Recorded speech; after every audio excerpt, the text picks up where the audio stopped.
जय श्री कृष्णा, राधे राधे। आप सभी का स्वागत है लड्डू गोपाल ऑफिशियल में। यह वीडियो अपरा एकादशी की है। कब है, कैसे करनी है, तो आइए हम जानते हैं। जेठ मास की कृष्ण पक्ष की एकादशी का नाम तथा इसके व्रत की विधि और महत्व को सुनाते हैं। तो श्री कृष्ण जी बोले, हे राजीव सर, जेठ मास के कृष्ण पक्ष की एकादशी का नाम अपरा है। यह पुण्य को देने वाली और पाप को नष्ट करने वाली है, धन देने वाली है। इसी कारण इसका नाम अपरा है। अपरा एकादशी के व्रत के प्रभाव से ब्रह्म हत्या, भूत योनि, दूसरों की निंदा आदि के पाप नष्ट हो जाते हैं। अपरा एकादशी इसीलिए इसको कहा जाता है। इसे अचला एकादशी भी कहा जाता है। अपरा एकादशी का अर्थ है अपार धन संपदा देने वाली एकादशी। तो सबसे पहले हम भगवान विष्णु और माता लक्ष्मी की पूजा करेंगे। तो पहले हम अपने लड्डू गोपाल को उठाकर भोग वगैरह लगा देते हैं, मतलब उनको खिला दे रहे हैं। पहले दूध वगैरह और ये मट्ठी बिस्किट कुछ खिला दे रहे हैं, फिर इसके बाद उनको स्नान करवाएंगे। तो पहले हम अपने लड्डू की भोग सेवा दे रहे हैं। तो हमारे लड्डू देखिए भाई, इनको गर्मी लग रही थी तो इसलिए हमने इनको पूरे वस्त्र नहीं डाले हैं और इनका दूध वगैरह नाश्ता करा दिया है। तो हमारे लड्डू बैठे हुए हैं, अभी थोड़े से देखिए मस्ती कर रहे हैं, थोड़ा इनसे हम लोग बातें कर रहे हैं थोड़ी। तो चलिए, हमारे लड्डू जी आ गए हैं। तो सबसे पहले इनको जो है चंदन वगैरह से स्नान कराएंगे। तो वैसे सादे सिंपल पानी से नहीं कराए जाते हैं, और हम गंधोदक स्नान करवाएंगे चंदन डाल के। तो पहले सुबह सुबह आप जल्दी उठिए और जल्दी उठकर साफ़ सफाई करके रोज़ निवृत्त होकर उसके बाद स्नान वगैरह करके फिर मंदिर में आते हैं, साफ़ सफाई करते हैं।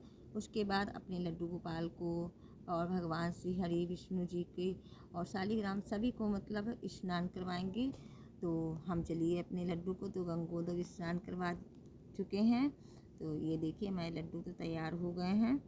और भगवान विष्णु को भी हम चंदन वगैरह लगाकर उनको भी थोड़े जल तिल से डालकर, और उस दिन हमें भी जो है सादे पानी से नहीं स्नान करना चाहिए, हमको भी थोड़ा तिल वगैरह डाल के स्नान करना चाहिए।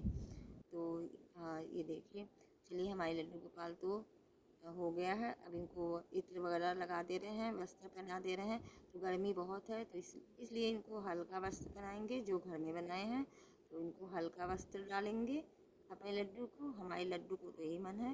अब चलिए, हमारे लड्डू तैयार हो गए हैं तो आरती मैं कर ले रही हूँ।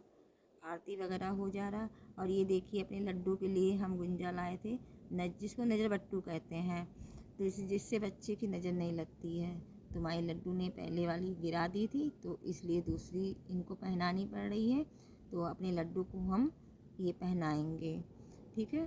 तो ये देखिए हमारे कृष्ण का कन्हैया जी तुम्हारे पहने हुए हैं और इनके साथ लाड प्यार कर रहे हैं। तो चलिए, भोग वगैरह हो जा रहा। तो इस दिन खरबूजे वगैरह, आम, इसी सब का भोग लगाया जाता है। और वैसे तो ये खीरा ककड़ी इसका महत्व, इस दिन इसका भोग लगता है। वैसे हम खरबूजे वगैरह, दूध, इस सब का भोग लगा दिए हैं। और यह व्रत हमेशा पूजा इस दिल में हमेशा इस्तेमाल करना चाहिए।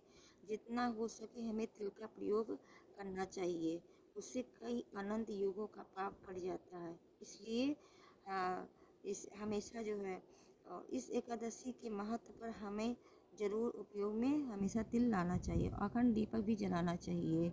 सबसे पहले हम गणेश भगवान का भी पूजन करेंगे और गाय माता का भी पूजन किया जाता है। और मंजरी, तुलसी मंजरी लेकर उनकी पूजा की जाती है। उनके बिना, तुलसी जी के बिना कोई भोग स्वीकार नहीं करते हैं ठाकुर जी। तो इस दिन मतलब ज़रूर तुलसी जी का पूजन ज़रूर में लेके आइए। और एकादशी से एक दिन पहले ही तुलसी आप तोड़ कर रख लीजिए, शनिवार के ही दिन। तो जैसे इस समय की बार तो ये संडे को पड़ रहा है, तो इसलिए आप शनिवार को ही तुलसी जी लेकर रख लीजिए। और जैसे व्रत करना है तो आप आप संकल्प लीजिए, अपना नाम गोत्र जगह बोल के हाथों में फूल तिल लेकर संकल्प लेके भगवान विष्णु जी की पूजा करनी चाहिए। और अगर आप किताब भी पढ़ना चाहिए तो किताब भी पढ़ सकते हैं संकल्प लेकर। और इस दिन मिट्टी का कलश जरूर जो है चीनी डालकर उसको दान में दिया जाता है। तो ऐसा करना चाहिए। एक मतलब एकादशी के दिन क्या होता है, बहुत दान पुण्य जितना ही कीजिए बहुत अच्छा होता है। और वो कलश पर दूसरे दिन मतलब उस दिन भर के रखे जाता है मिट्टी कलश। एक रहता है दान वाला और एक जो हमेशा के लिए हम रखते हैं अपने कान्हा जी के लिए। तो उसके बाद जो मिट्टी का कलश रहेगा वो पंडित जी को दे दिया जाएगा, पंडित जी को दान में दिया जाता है। और पंखी बेना भी ज़रूर दान में दिया जाता है, जैसे कि हम लोग देखते आए हैं। तो और फल वगैरह आम का बहुत ही अच्छा महत्व होता है, आम भी ज़रूर दान में दिया जाता है। अपने सामर्थ्य के हिसाब से दीजिए। तो ये वीडियो आपको अगर अच्छी लगी हो तो आप लाइक शेयर सब्सक्राइब ज़रूर कीजिएगा। राधे राधे, हरि बोल।